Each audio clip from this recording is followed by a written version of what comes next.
tatlong aral at paalaala sa ating pagtanda. Ano po yun? Una, kailangan tayong magpasalamat na tayo ay buhay at tumatanda. My dear friends, we must understand that growing old or getting old is not a disease. It is a grace.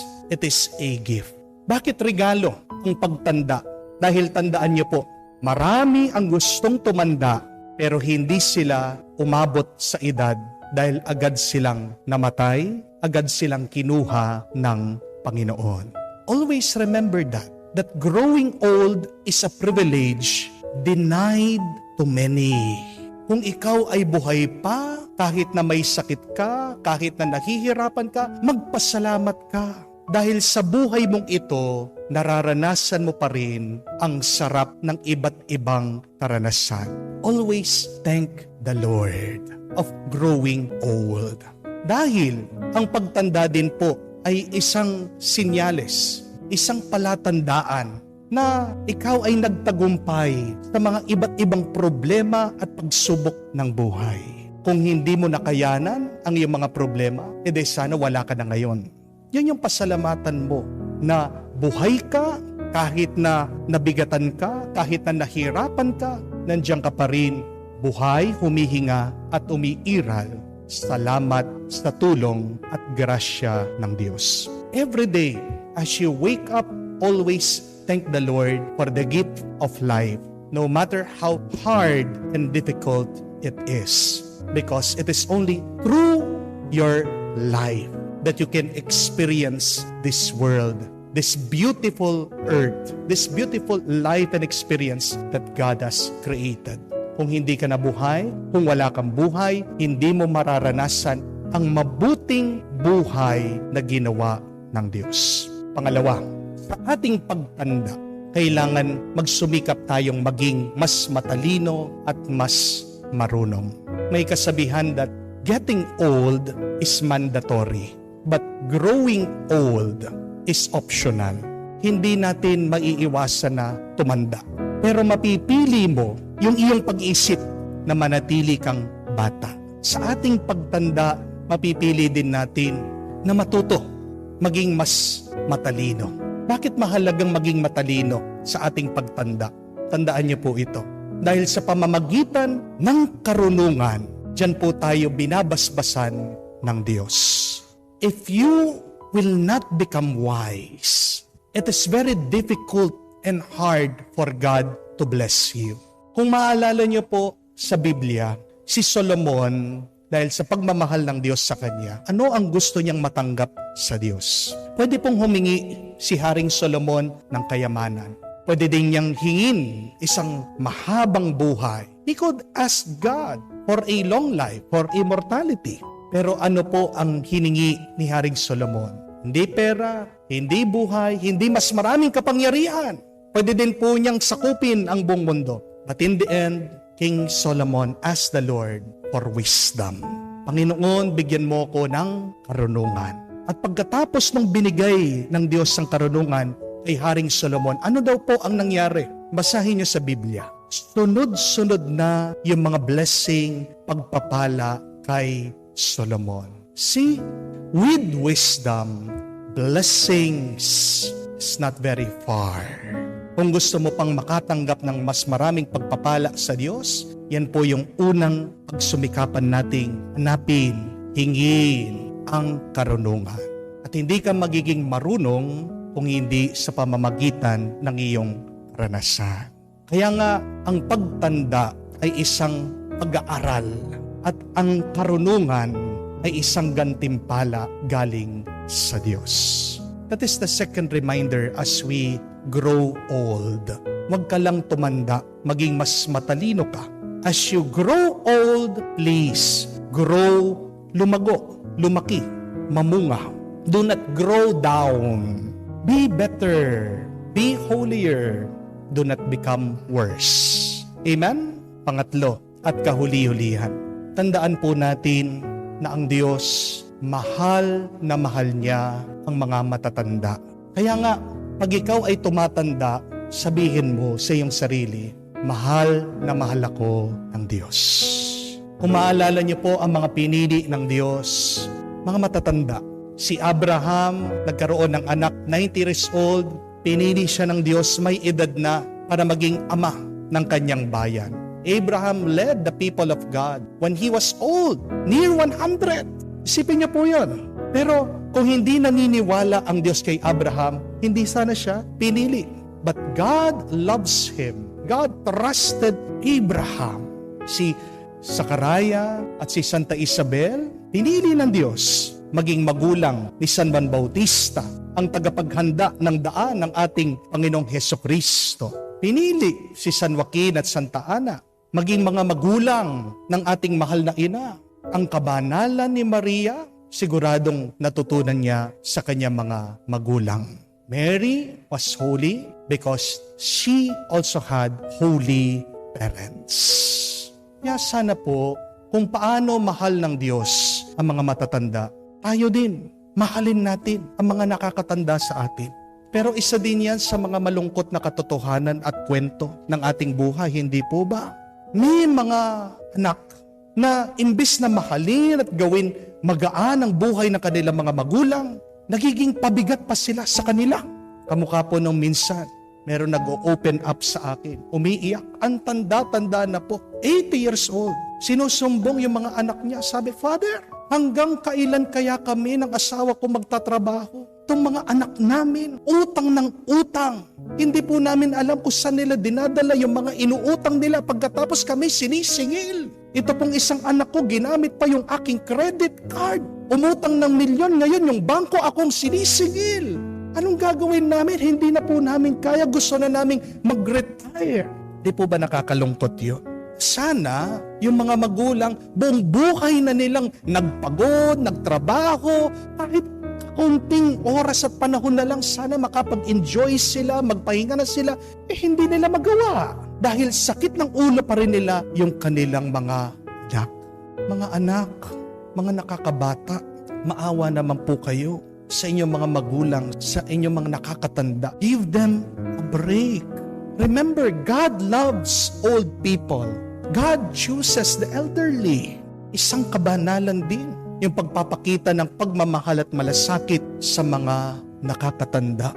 Buong buhay na nila ang kumakayod, nagpapagod. Bilang balikhandog at pasasalamat natin sa kanila, sana tayo naman, mga nakakabata, mga malalakas pa, tayo naman ang magtrabaho at magbigay na isang maginhawang buhay para sa kanila. My dear friends, we cannot avoid growing old, but we can make it a lot more beautiful, a lot more peaceful, and a lot happier if we strive to love each other, if we strive to grow, to learn, if we strive to persevere in life. Pagdasal po natin yung mga nakakatanda sa atin, lalong-lalo na yung walang nakakaalala sa kanila. At ikaw, magpasalamat ka kung buhay ka pa rin, tumatanda, ano ang mission mo?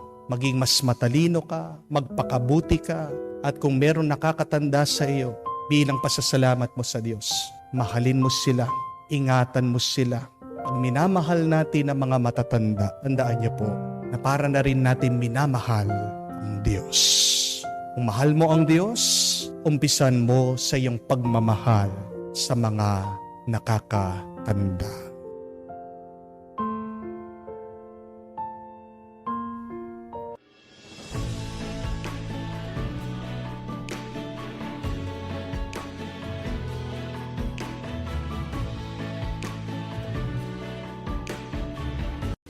Gusto mong gumanda ang buhay mo? Bakit ayaw mong magbanat ng buto? Gusto mong magkasundo kayo ng mga pamilya mo, ng mga mahal mo? Bakit ginagawa mo yung ayaw ng mga ito? Bakit ayaw mong mag-adjust? Bakit hindi mo alis ang pride mo?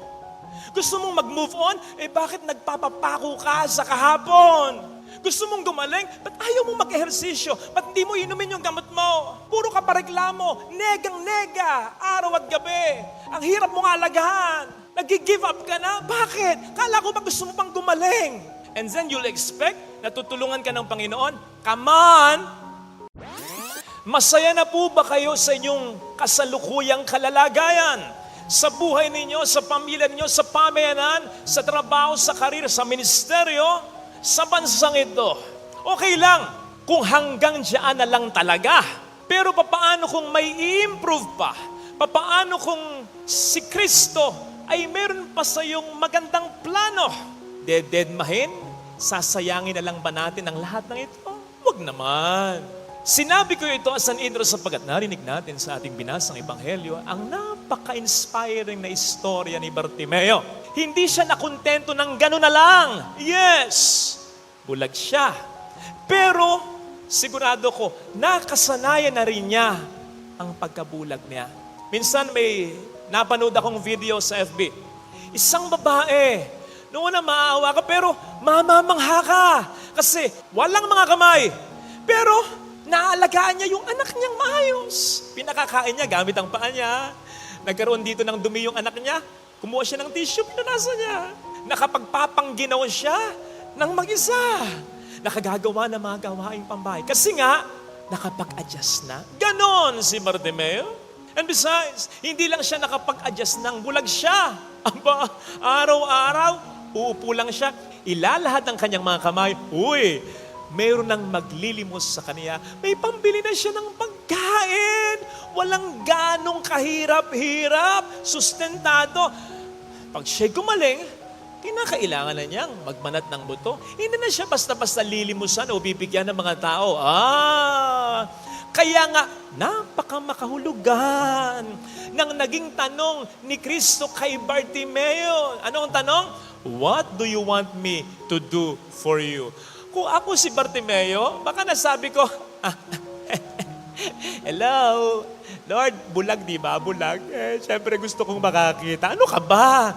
Parang yung dati, nung nag-a-apply ako para makapasok ng seminaryo, ang tanong ba naman sa akin, nung paring nag-interview sa akin, Joseph Fidel Raura, bakit mo gustong pumasok ng seminaryo?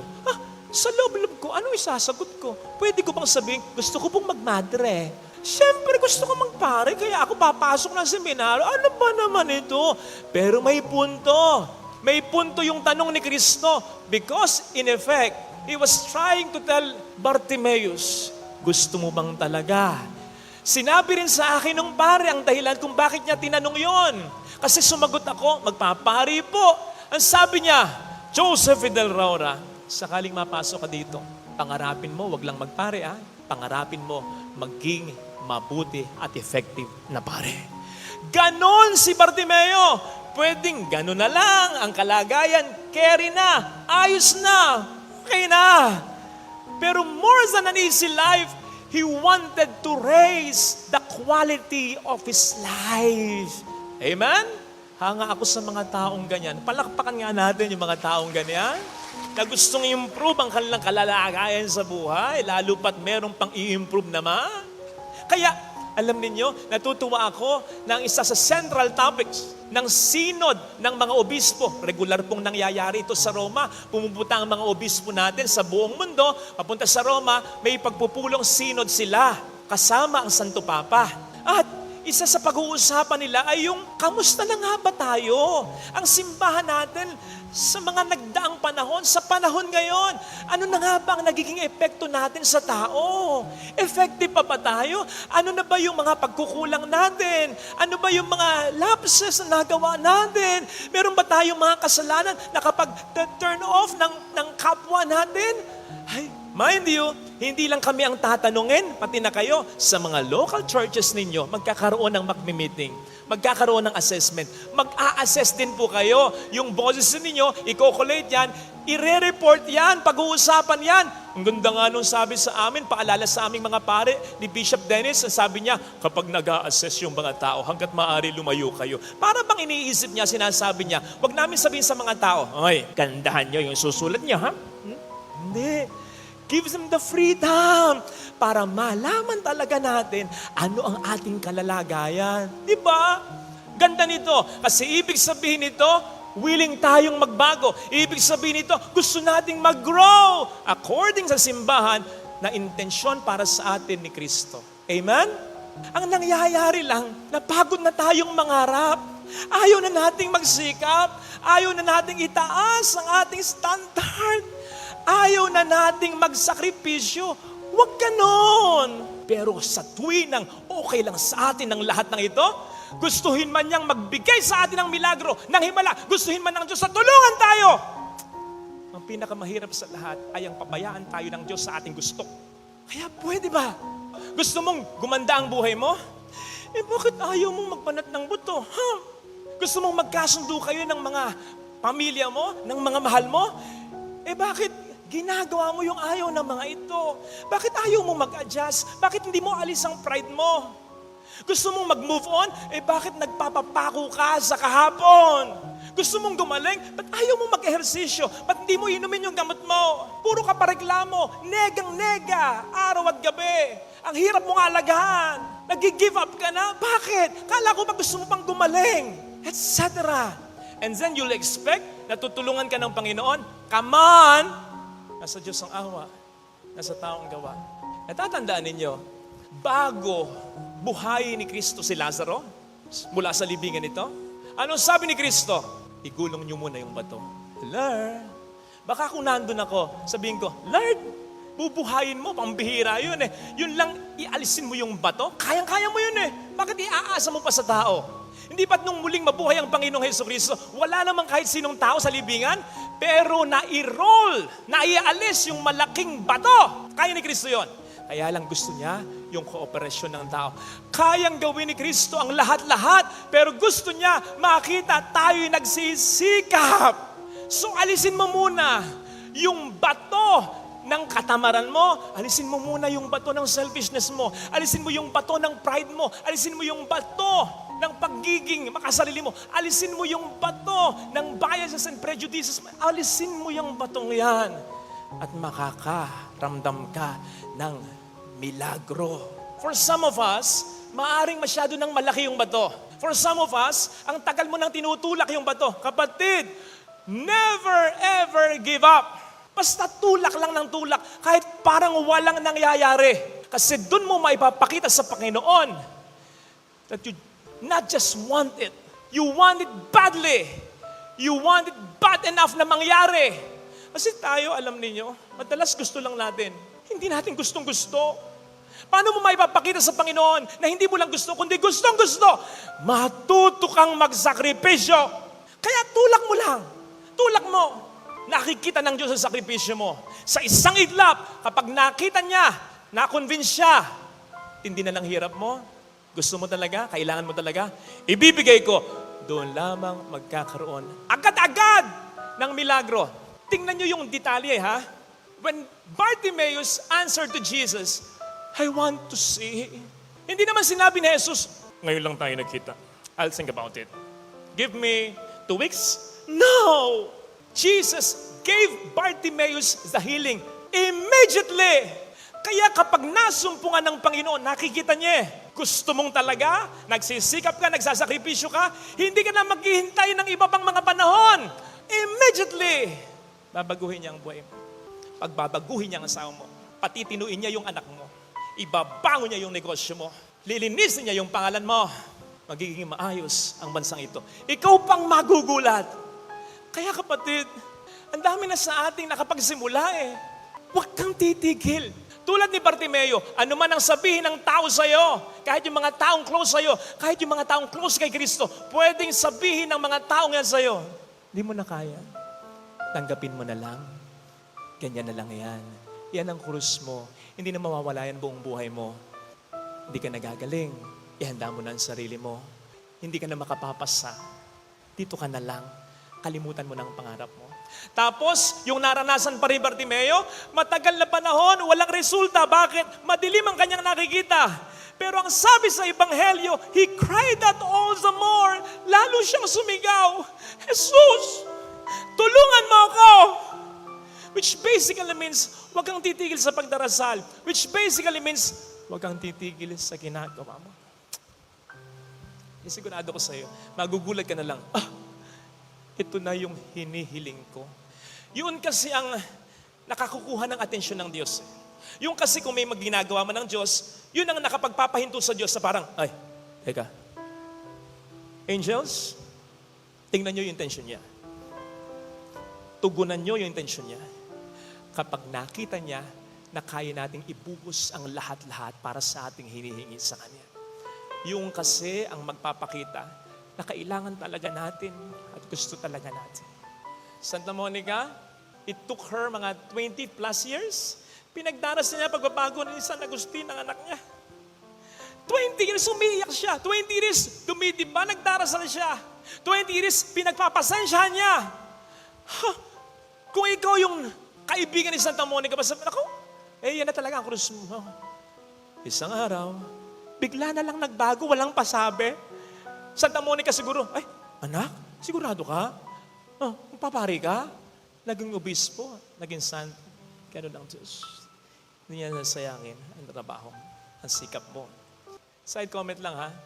Alam ninyo, Biyernes pa ako nag-iisip ng homily, wala akong maisip. Hanggang kagabi, pangit yung homily ko.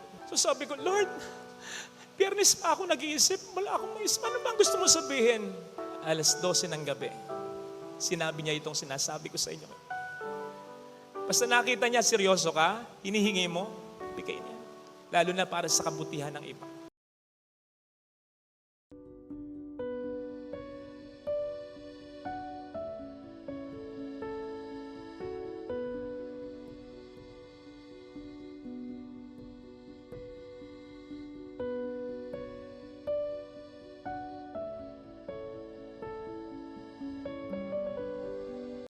Gusto mong gumanda ang buhay mo? Bakit ayaw mong magbanat ng buto? Gusto mong magkasundo kayo ng mga pamilya mo, ng mga mahal mo? Bakit ginagawa mo yung ayaw ng mga ito?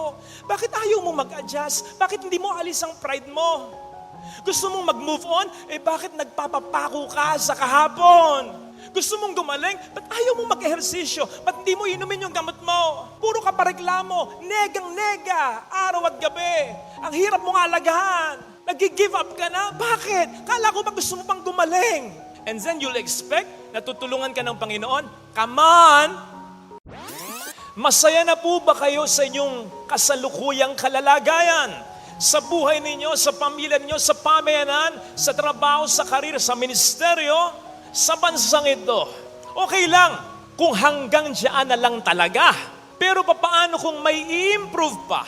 Papaano kung si Kristo ay meron pa sa iyong magandang plano? Dededmahin? Sasayangin na lang ba natin ang lahat ng ito? Huwag naman.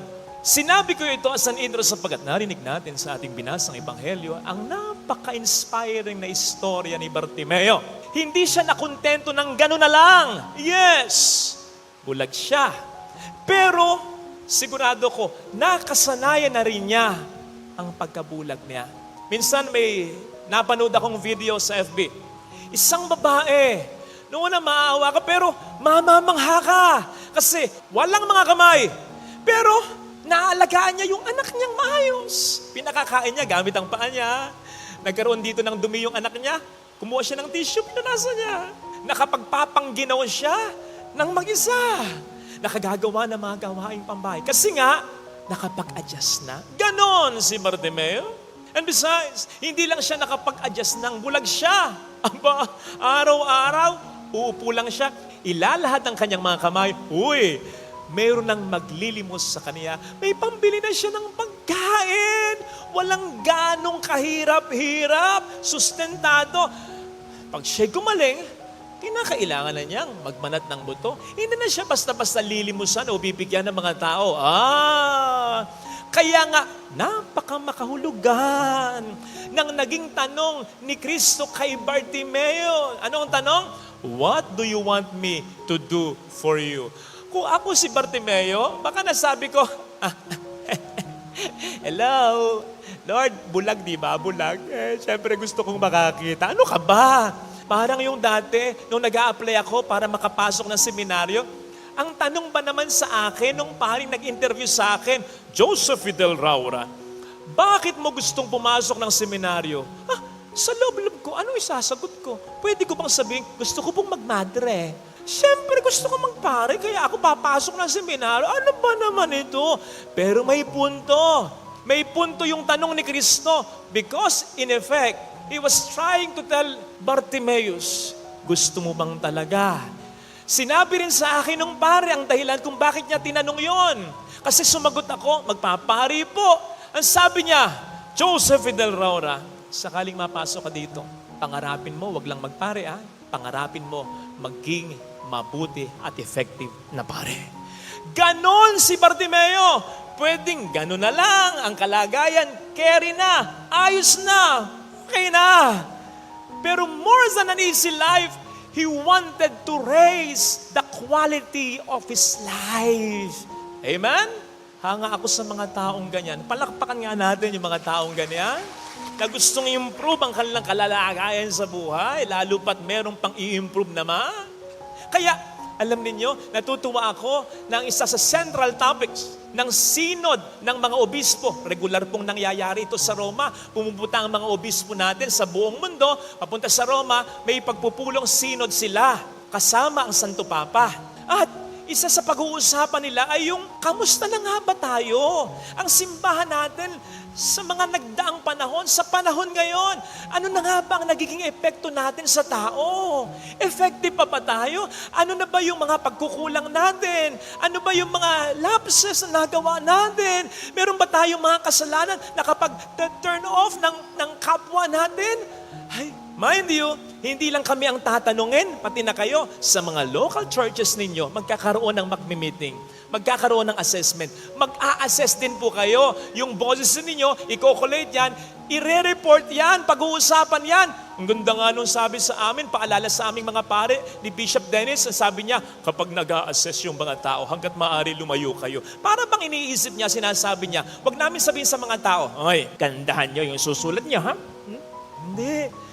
Gives them the freedom para malaman talaga natin ano ang ating kalalagayan. Diba?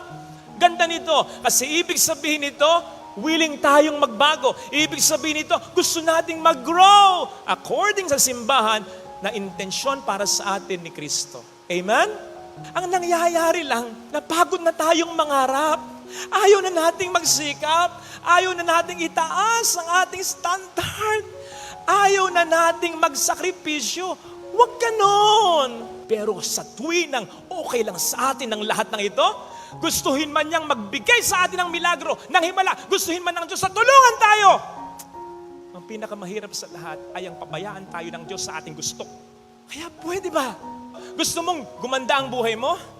Eh bakit ayaw mong magbanat ng buto?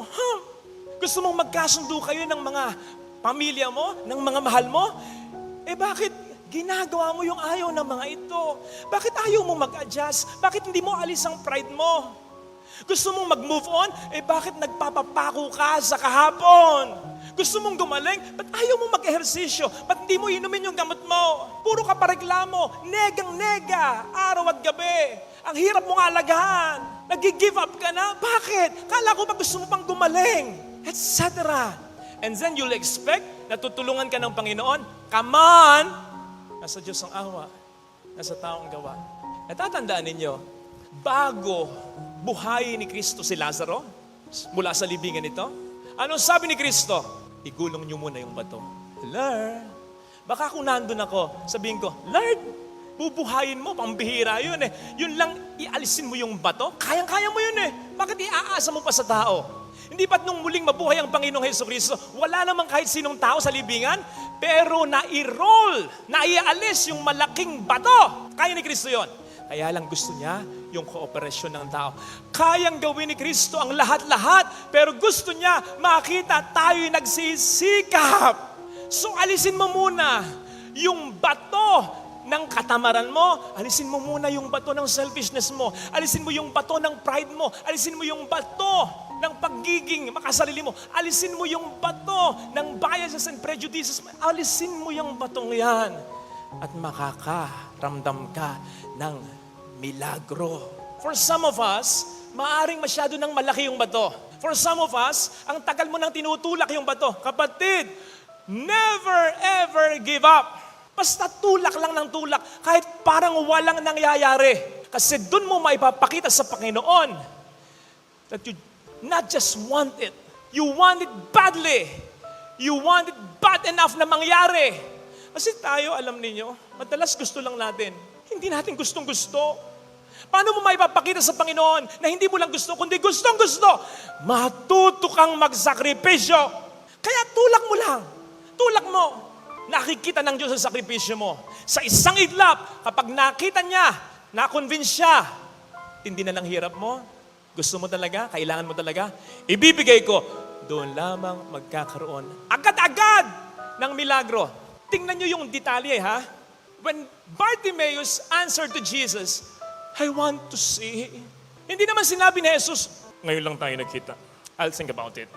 Give me 2 weeks? No! Jesus gave Bartimaeus the healing immediately.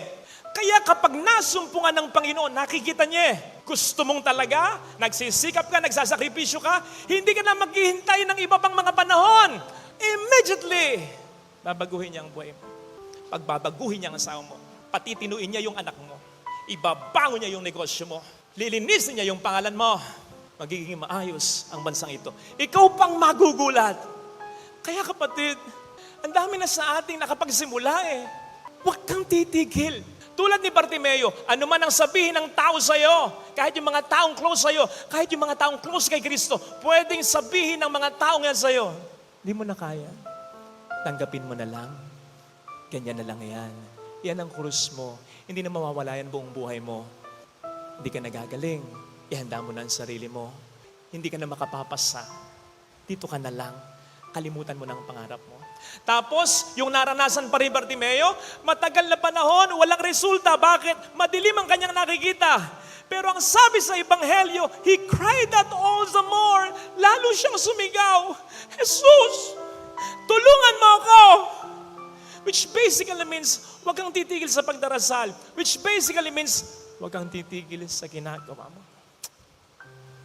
Sigurado ko sa iyo, magugulat ka na lang, ito na yung hinihiling ko. Yun kasi ang nakakukuha ng atensyon ng Diyos. Yung kasi kung may magginagawa man ng Diyos, yun ang nakapagpapahinto sa Diyos sa parang, ay, teka, angels, tingnan nyo yung intention niya. Tugunan nyo yung intention niya.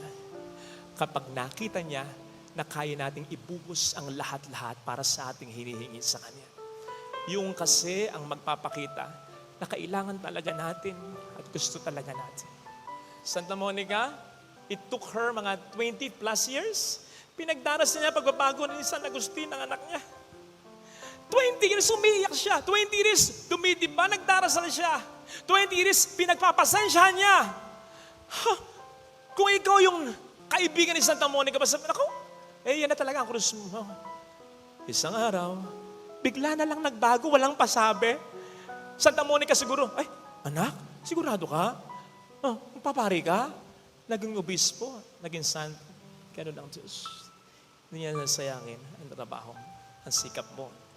Side comment lang ha. Alam ninyo, Biyernes pa ako nag-iisip ng homily, wala akong maisip. Hanggang kagabi, pangit yung homily ko. So sabi ko, Lord, Biyernes pa ako nag-iisip, wala akong maisip. Ano ba ang gusto mo sabihin? 12:00 ng gabi. Sinabi niya itong sinasabi ko sa inyo. Basta nakita niya, seryoso ka, hinihingi mo, bigay niya. Lalo na para sa kabutihan ng iba.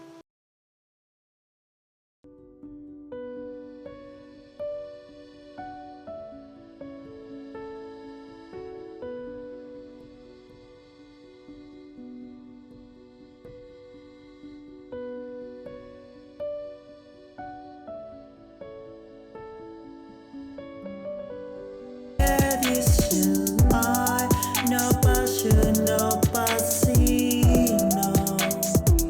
Ni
Nung nangungutang ka, pandrama, sa famas, ang iyong mga sinasabi sa kanya. Ngayong sinisingil ka, naging action star ka ng tumatakas sa kanya. Huwag ganon. Baligtad na ang kalakaran. Yung nangutang na, ang may karapatan magyabang, samantalang yung inutangan, ang dapat nang mahiya o mag-adjust sa nangutang. Huwag naman tayong mamuhay nang parang hindi tayo nagkautang upang hindi tayo maging mayabang. Ano nga ba ang dapat na maging attitude ng isang may utang? Kababaan ng kalooban o yabang? Hiya o kapal ng mukha? Unfortunately, may mga nangungutang na may yabang o makapal ang mukha. Kung kumilos, kung umasta, kung pumorma, ay para bagang mas may pera pa sa inutangan nila. Mamasyal kung saan-saan, bili ng kung ano-ano, kakain sa mga sikat, mamahaling restaurant, panay ang pakikipagsosyalan. Tapos pa-picture ng gano'n, ganito, ipopost sa social media na alam din man nilang makikita ng pinagkakautangan nila na simple lang ang buhay o pamumuhay kung ikukumpara sa inaasta nila. Kaya ang napapasana all ay yung inutangan sa nangutang at hindi yung nangutang sa inutangan. Baligtad na ang kalakaran. Yung nangutang na, ang may karapatan magyabang, samantalang yung inutangan, ang dapat nang mahiya o mag-adjust sa nangutang.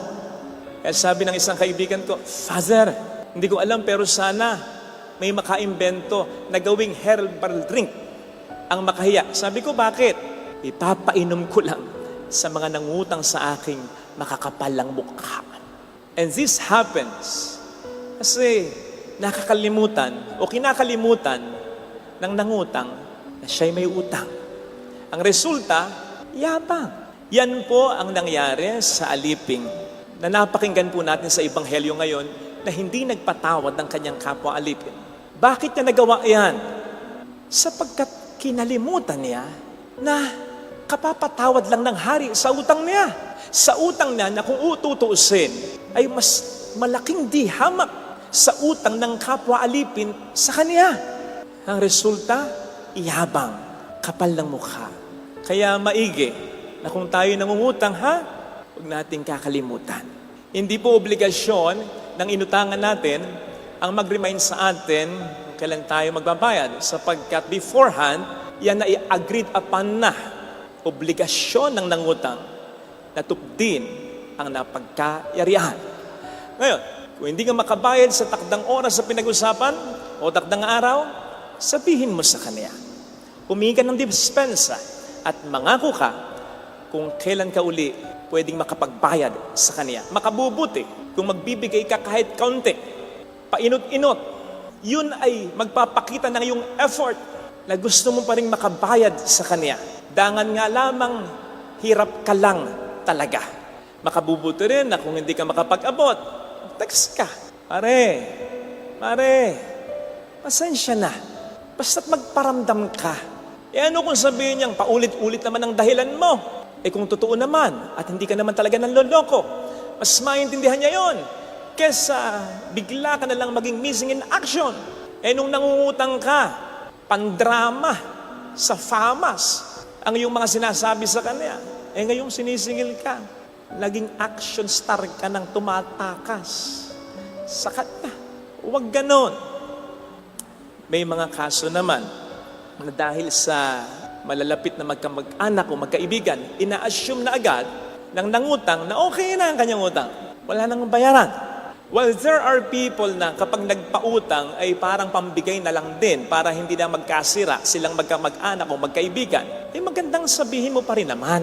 At paano kung ikaw lang yung nag-assume na ganon, na wala nang bayaran? Siya'y naghihintay kahit paano lang. Kapatid, tandaan natin na ang perang inutang na hindi binabayaran, ni hindi ka nagpaparamdam, ay parang perang kinuha na walang paalam. Tama, alam niya na nangutang ka, pero alam din niya, magbabayad ka. Paano kung kailangan din niya ng pera? And granted na hindi na, magandang magsabi ka pa rin. Di ba? Tumanaw ka man lang ng utang na loob sa kanya. Hindi yung kabod ka na lang, magkaka-amnesia. Huwag ganon. Anong dahilan mo? Nahihiya ka na magsabi. Abay, natural. Ikaw ang may utang eh. Alam ka naman siya pang mahiya sa'yo at sabihin, pare, nahiya ako sa'yo eh. Pero sige, huwag ka nang magbayad ng utang mo. Kailangan, pasensya na ha. Maganda yung magsabi kung hindi ka pa o hindi ka na makapagbabayad talaga para alam niya. At kung patawarin ka man, ay para makatanaw ka ng utang na loob sa Kanya. Mga kapatid, yung pinag-usapan natin na ito ay hindi lamang po applicable sa material na bagay na inutang o sa utang kung kanino man. Ito rin po ay applicable sa ating buhay kabanalan. Tayo rin ay may pagkakautang sa pagiging ating mga makasalanan. Utang sa poong may kapal. At hindi po natin kayang bayaran yung utang na yan. Yan ang sinisimbolo ng 10,000 piso na utang nung unang alipin na pinatawad ng hari sa kanyang utang. Isipin po ninyo, kung ikukumpara lang, yung pagkakasala ni Eva at ni Adan, isa lang. Kumain lang, nataboy na sa paraiso. Ano ito? Kung ikukumpara sa kasalanan mo, kasalanan ko, na napakadami na at ang lalala pa. At kahit nasabihin natin, bumabawi naman tayo kahit papaano, nagbabayad tayo kahit papaano, kasi nagsisimba tayo, nagpapakabuting tao tayo, nagbibigay tayo, nagdodonate tayo, gumagawa tayo ng kawang gawa, umiwas tayo sa tukso. Ano na lamang ito sa utang natin sa Diyos? Nasasabihin nga po sa atin ni San Pablo sa Romans 3:23, all of us have sinned and have fallen short of the glory of God. Ano man ang gawin natin, hindi sasapat para makabayad tayo sa utang natin. Ang tanging hinihiling ng Panginoon sa atin ay maging mapagpatawa din tayo sa kapwa natin. Mayroong isang worker na mention nagiging irresponsable sa kabila ng marami ng paalala sa kanya. And so, actually, today, ngayong araw na ito, nakadakda ko siyang kausapin. Pero yung kausap na bye-bye na, wala nang tsansa, maghahanap na lang kami ng iba. Kasi marami na siyang tsansang sinayang talaga. Hanggang sa, kahapon nga, nabasa ko yung gospel na ito. Suddenly, the Lord spoke to me and said, ikaw nga ilang beses ka na kitang binigyan ng tsansa, ilang beses ka na rin pumalya, sinisanti ba kita? Pari ka pa rin, di ba? Sabi ko, oo nga, Kausapin mo siya at tanungin mo kung gusto pa niya ng tsansa. Kinausap ko, gusto pa raw. So, pasalamat talaga siya sa gospel na ito. Buti na lang nabasa ko. At you know what? Katulad ng sabi ko kanina, hindi tayo kailangang i-remind ng Panginoon na tayo ay nagkautang at pinatawad niya sapagkat ang utang natin ay bayad na. Pero ina-expect niya na tayo tumanaw ng utang na loob sa Kanya. Yung utang na hindi mayat maya ay itutuntun ng Panginoon sa atin. Oy, binayaran ko. Ang utang mo, makasalanan ka, pero ikaw sinagip ko, binigyan kita ng bagong buhay. Ang buhay mo ay utang mo sa kabutihan. Hindi ganun ng Diyos. Pero huwag naman tayong mamuhay nang parang hindi tayo nagkautang upang hindi tayo maging mayabang. Sa gayon, sino man ang magkautang sa atin, sino man ang magkamali sa atin, magiging madali para sa atin na sila'y patawarin. Meron tayong sinasabi minsan, magyabang ka na lang pag wala ka ng utang. Yes, wala na tayong utang sapagkat binayaran na ng Diyos yan. Pero tandaan natin, hindi tayo nagbayad, kundi ang Diyos. At yan ay dapat nating tanawin laging utang na loob sa Kaniyang kabutihan. May kasabihan pa na ang taong mayabang madalas, yan ang baon sa utang.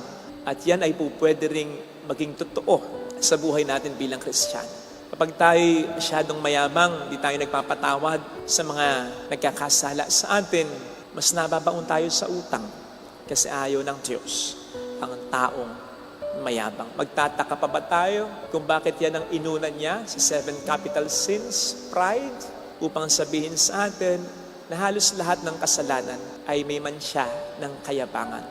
Kaya ayaw na ayaw ng Panginoon yan. Kapag tayo mayabang, mas lalo tayong mababaon sa pagkakautang. Utang na binayaran niya na para sa atin, pero utang na patuloy nating dinadagdagan. Amen. Lagay natin ang ating kanang kamay sa tapat ng ating puso. Awitin natin. Alam kong may magagawa ang Diyos.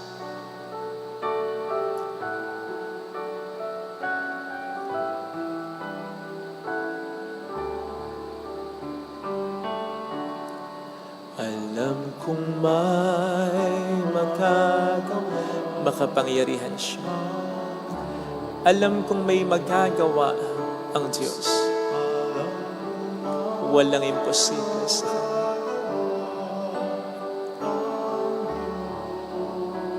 Kung ako'y magtatapat, sa Kaniya'y maglilingkod, alam kong may magagawa ang Diyos.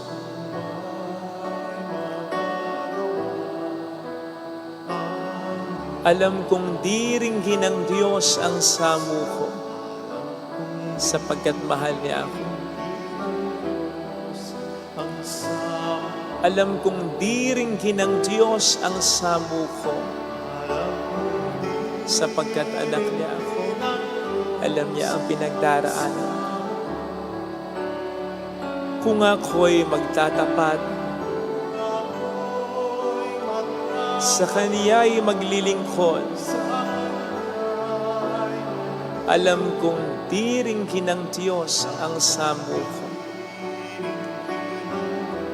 Pikit natin ang ating mga mata.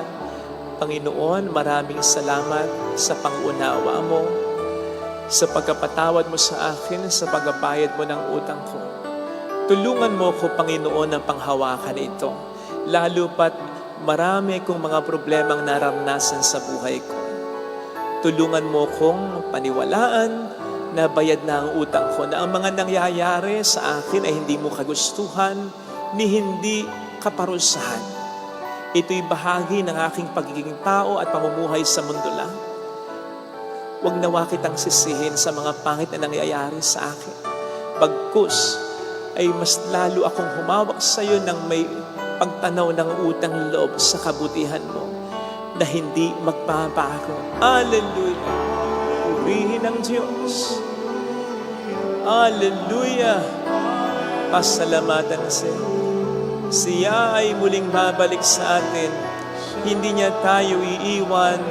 Hindi kanya pababayaan. Paniwalaan mo yan. Hallelujah! Purihin ang Diyos. Hallelujah!